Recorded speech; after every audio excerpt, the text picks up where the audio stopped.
ટૂંકમાં જે મેણા છે ને એ માથાનો ઘા છે. કારણ કે કાલે સવારે કોઈક એમ કહે કે તારો દીકરો આમ કરે, કારણ કે જો વાતો કરવા વાળા છે ને એને એ ખબર નહોતી કે એક દિન સમય શું કરવાનું છે. કારણ કે યુટ્યુબ માંથી પૈસા મળી તો કોઈને પણ ખબર નહોતી, બરાબર. પહેલાનું જનરેશન છે એને એટલે ટૂંકમાં મારા મમ્મીને મારા પપ્પાને કહેતા કે તારો છોકરા ધંધા શું કરે આમ તેમ એ રીતના થતું ને ટૂંકમાં મારા મમ્મીને રડતા એમ સમજી લેવાનું કે કોઈ મા બાપ દીકરાને કે અવરા સંસ્કાર તો કોઈ ન દેતા એને આગળ આપણે વધારવામાં જો માનતા હોય બધા દીકરો આગળ વધે બધાને રાજી તું પાછો વળી જા, પણ જાણવું પૂછવું જરૂરી છે.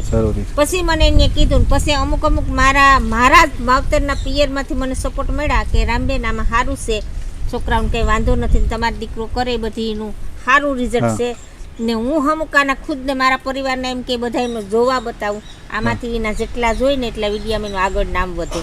મેં કીધું શું વાત છે.